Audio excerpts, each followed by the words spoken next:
In the midst of the Schiff show impeachment circus, a new GOP rock star is born.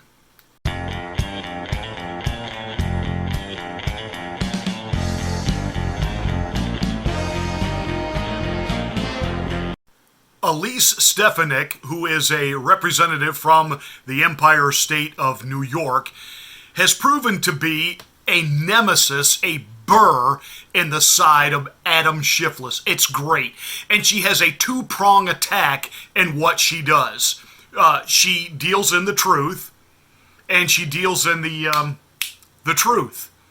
But in her actual execution of the truth, she butters up the ambassador. She does not take an adversarial position with the ambassador, Yovanovitch. Jim Jordan did, and I was okay with that. Chris Stewart kind of did. She butters up Yovanovitch and then goes in for the kill shot in two primary areas. The first time you personally became aware of Burisma was actually when you were being prepared by the Obama State Department for your Senate confirmation hearings. And this was in the form of practice questions and answers. This was your deposition. And you testified that in this particular practice Q&A with the Obama State Department, it wasn't just generally about Burisma and corruption, it was specifically about Hunter Biden and Burisma. Is that correct? Yes, it is. And the exact quote from your testimony, Ambassador, is, quote, "The way the question was phrased in this model Q&A was, what can you tell us about Hunter Biden's, being named to the board of Burisma?" So for the millions of Americans watching, President Obama's own State Department was so concerned about potential conflicts of interest from Hunter Biden's role at Burisma that they raised it themselves while prepping this wonderful ambassador nominee before her confirmation. And yet our Democratic colleagues and the chairman of this committee cry foul when we dare ask that same question that the Obama State Department was so concerned about. But we will continue asking it.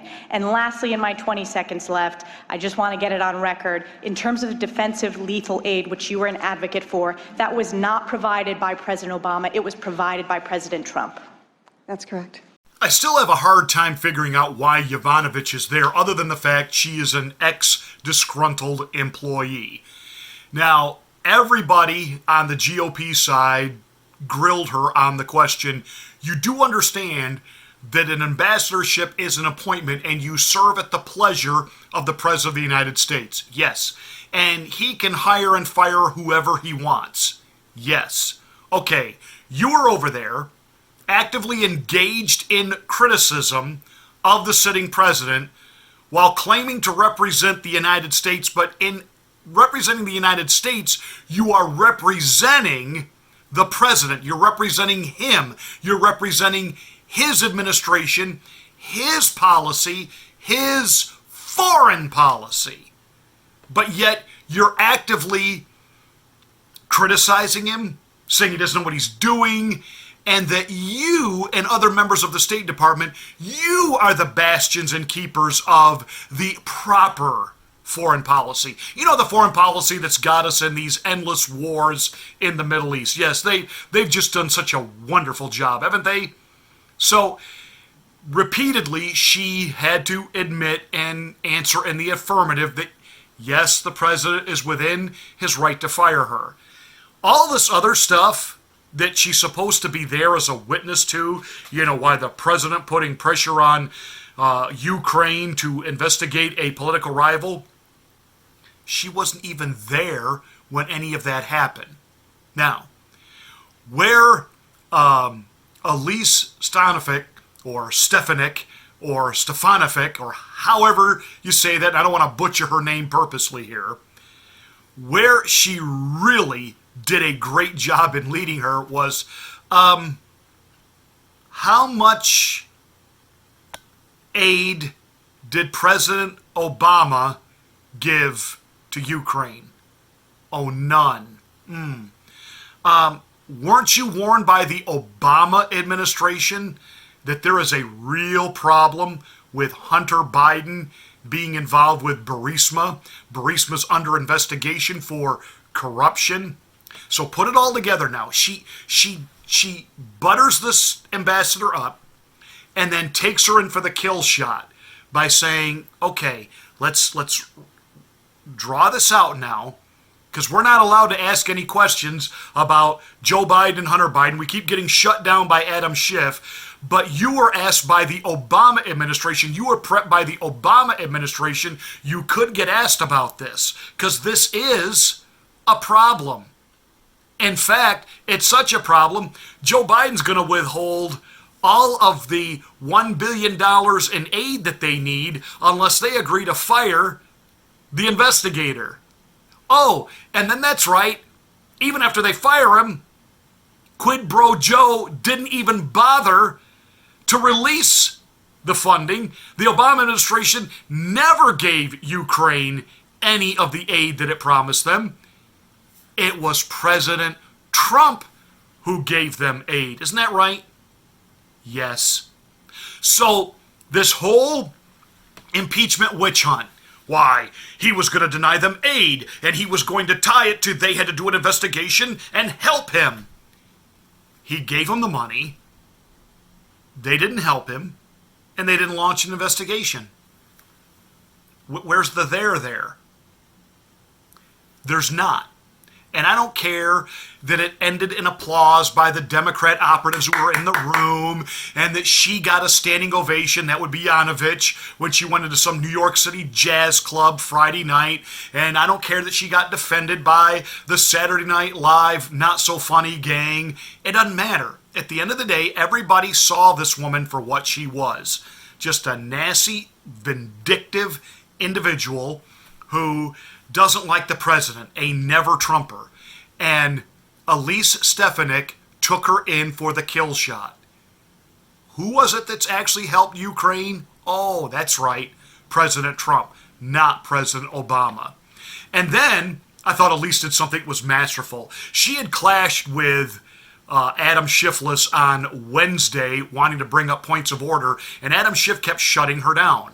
So she took some of her time and said, since I'm not really allowed to ask the questions I need to ask, and he shuts down anything that has to do with the whistleblower and not letting us know who the whistleblower is, and refuses to answer any questions why the whistleblower can't be here, and why all of a sudden the whistleblower's testimony is absolutely, it's non-essential, it's not needed, it's irrelevant. Let me read for you things that Adam Schiff said going into this process about how important the whistleblower was. This is classic. Thank you. Since the chairman has gavelled out all of my colleagues with their unanimous consent, I am going to read for the record many of the chairman's comments in September of the importance of hearing from the whistleblower. Again, Ambassador, thank you for your patience, thank you for your service, but since we haven't been able to conduct ourselves in normal procedures, I'm just going to use the 5 minutes for this. September 29th, in the Wall Street Journal, quote, the whistleblower at the center of the impeachment investigation of President Trump will testify in the House very soon. This is a quote by the chairman. USA Today, September 29th.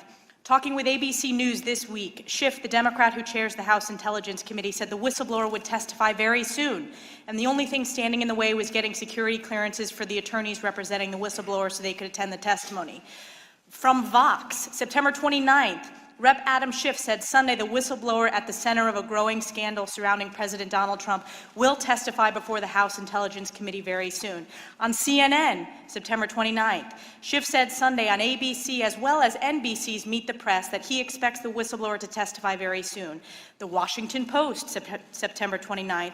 In an appearance on ABC News this week, Schiff echoed Pelosi's message. He also said he expected the Intelligence Committee to hear from the whistleblower very soon, pending a security clearance from Acting Director of National Intelligence Joseph McGuire.